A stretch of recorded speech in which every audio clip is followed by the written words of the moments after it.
Hello नमस्कार, मैं आपकी एजुकेटर सीमा गोस्वामी। बच्चों, आपको पढ़ाया जा रहा है संसद की वित्तीय समितियाँ। आपने कई बार नाम सुना होगा जो आज मैं आपको पढ़ा रही हूँ, जैसे कि प्राक्कलन समिति है, लोक लेखा है या संचित निधि है। इस तरह की आकस्मिक निधियाँ हैं। ये जितनी भी समितियाँ हैं, इनके क्या कार्य हैं और ये है क्या समिति, यानी ये ग्रुप ऐसे क्या हैं, किस तरीके से ये काम करते हैं, उस सब के बारे में आज आपको समझाया जाएगा। स्टार्ट करते हैं संसद की वित्तीय समितियाँ। देखो बच्चों, संसद की वित्तीय समितियाँ आपने सुना होगा। ये है पहली प्राक्कलन समिति। यानी जो प्राक्कलन समिति है ये क्या है, जो प्राक्कलन समिति है उसका कार्य क्या है, इसकी कैसे चुनाव होता है, यानी कि ये कैसे चुनी जाती हैं। सबसे पहले तो बच्चों आप ये सोचो कि ये इस समिति में लोकसभा के 30 सदस्य होते हैं। इसमें राज्यसभा के सदस्यों को शामिल नहीं किया जाता है। इसके सदस्यों का कार्यकाल 1 वर्ष के लिए होता है। यानी ये हर साल हर वर्ष प्राक्कलन समिति का चयन होता है और ये इसमें जितने भी सदस्य होते हैं, यानी 30 जो सदस्य हैं, वो सारे के सारे निम्न सदन से यानी लोकसभा से लिए जाते हैं। लेकिन इसमें एक और ये भी देखना होगा कि इसके क्या कार्य हैं। यानी इसमें ये जो समिति बनी है प्राक्कलन समिति, इसमें राज्यसभा का कोई सदस्य नहीं होता। बच्चों, इसके जो कार्य हैं वो कौन कौन से हैं, अब आपको ये समझना पड़ेगा। ये कार्य करता है, यदि लोग कुल 30 सदस्य तो होते हैं इसमें बजट में दक्षता और मितव्ययता की जांच करते हैं। ये सदस्य की जो बजट पेश किया गया है उसमें किसी तरीके का कोई मितव्ययता नहीं हो रही हो या कोई इस तरीके कार्य ना हो रहे हो। जिस चीज़ के लिए बजट आया है पैसा वहीं पर लग रहा है और सही दिशा में लग रहा है, इस सब की जांच ये समिति करती है। और जो वित्तीय नियंत्रण पर स्थापित करती है, जो पैसा डिवाइड किया जाता है, प्रोवाइड किया जाता है राज्यों को, और जिन जिन क्षेत्रों में पैसा बांटा जाता है, चाहे वो किसानों के लिए हो, चाहे वो सड़कों के लिए हो, चाहे वो बिजनेसों के लिए हो, बड़े बड़े जो प्रोजेक्ट लगाए जाते हैं, वो सब पैसा ठीक से लग रहा है नहीं लग रहा, उस सब के लिए ये कार्य करती है समिति। इसके अलावा बच्चों, लोकसभा से तो ये सारे सदस्य होते हैं, लेकिन यदि लोकसभा का उपाध्यक्ष समिति का सदस्य है तो वह अध्यक्ष चुना जा सकता है। जो लोकसभा का उपाध्यक्ष है, अगर वो समिति के सदस्यों में शामिल है तो उसको अध्यक्ष के रूप में चुन लिया जाता है।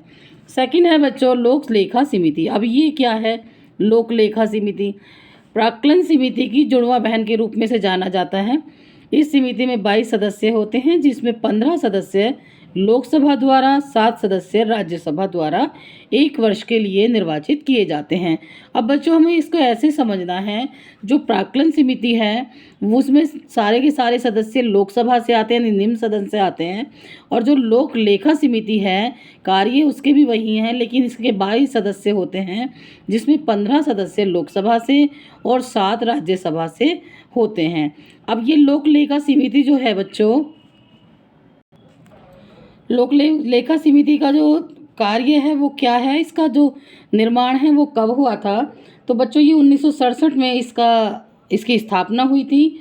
और इसका जो अध्यक्ष होता है वो विपक्ष से होता है। यानी आपने सुना होगा, जो सरकार है और जो विपक्ष में बैठी सरकारें हैं, जैसे आज का ही हम देख लें तो विपक्ष में कांग्रेस बैठी हुई है और जो सरकार है मौजूदा सरकार वो बीजेपी की है। तो जब लोक लेखा समिति के सदस्यों का जो सदस्य हैं, जब उनका वो समिति बनाई जाती है तो उसका जो अध्यक्ष होता है वो कौन होता है? विपक्ष से होता है। इसके अलावा बच्चों, यह सीएजी की रिपोर्ट की जांच करती है। जो सीएजी की रिपोर्ट है, इसका कार्य है लोक लेखा समिति का सीएजी की रिपोर्ट की जांच करना, और यह पता करती है कि किस मद में धन दिया गया है, उस मद में खर्च हुआ या नहीं। यानी जो पैसा प्रोवाइड किया जा रहा है, जो बजट में बताया गया है, लोक लेखा समिति उसकी जांच कर सकती है या जांच करती रहती है बीच बीच में कि जो पैसे की खर्चा हो रहा है वो किस मद में हो रहा है या कितना पैसा कहाँ जा रहा है। जो घोटाले होते हैं उस पर भी एक तरीके से नियंत्रण होता है।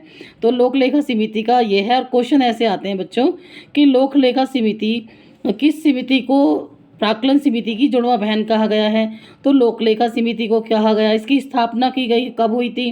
तो 1967 में, यानी 1967 में हुई थी। इसका कार्य क्या है? यह सीएजी की रिपोर्ट की जांच करती है। ऑप्शन आएंगे, उसमें 4 ऑप्शन आएंगे और आपको बताना है कि जब इस तरह के क्वेश्चन आएंगे तो सही आंसर आपको देना है। यह सिद्ध सदन की वित्तीय जो समितियां हैं, यह सदन की वित्तीय समितियां हैं। इसके अलावा बच्चों इसे प्राक्कलन समिति की जुड़वा बहन कहा जाता है, जो मैंने अभी आपको समझाया। समिति वित्तीय मामलों के संचालन में अपव्यय, भ्रष्टाचार, अकुशलता में कमी के प्रमाण की भी जांच करती है। वही एक चीज़ है कि इसका कार्य है कि जितने भी काम हो रहे हैं उसमें किसी तरीके का भ्रष्टाचार तो नहीं हो रहा है, या किसी तरीके से पैसे को गलत जगह पर तो नहीं लगाया जा रहा है। ये कार्य लोक लेखा समिति का है। उसका भी यही कार्य था कि पैसा कहाँ पर कैसे लग रहा है, लेकिन इसमें राज्य से भी होते हैं और विपक्ष का इसमें अध्यक्ष होता है। इसके अलावा बच्चों जो संचित निधि है वो अनुच्छेद 266 से ली गई है, यानी ये अनुच्छेद 266 में इसका वर्णन है। और ये क्या कार्य करता है, संघ को प्राप्त सभी राजस्व एक निधि में जमा किए जाते हैं। जितना भी राजस्व प्राप्त होता है, जितना भी कर टैक्स के रूप में जो प्राप्त होता है, वो एक संचित निधि के रूप में इकट्ठा किया जाता है, जिसे भारत की संचित निधि कहा जाता है।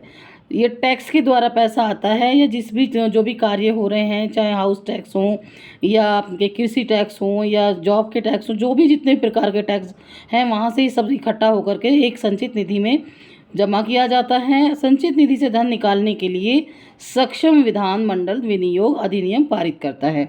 अगर किसी इमरजेंसी में ये पैसा निकालना हो तो एक प्रतिनिधि मंडल बनता है, और वो सक्षम होना चाहिए, पढ़े लिखे उसमें लोग होते हैं, और वो इन्हीं से ही संसद से ही लिए जाते हैं जितने भी सदस्य होते हैं, और उनके द्वारा ये अधिनियम पारित करता है। और ये पूरी जानकारी इकट्ठी की जाती है कि किस कार्य के लिए संचित निधि से कौन सी ऐसा कार्य किया जा रहा है, किस लिए धन निकासी हो रही है। तो ये संचित निधि का काम जो ये मंडल बनेगा ये बताएगा, और उसके अप्रूवल के बाद ही एक मंडल संचित निधि से पैसा निकालने की परमिशन देता है। और ये अनुच्छेद 266 में है। इसके अलावा बच्चों आकस्मिक निधि एक है, आकस्मिक विधि निधि, यानी कि अनुच्छेद 267 से है, ये 267 में, और जो संचित निधि है वो 266 में है। तो बच्चों भारतीय संविधान, संसद एवं राज्य विधानमंडल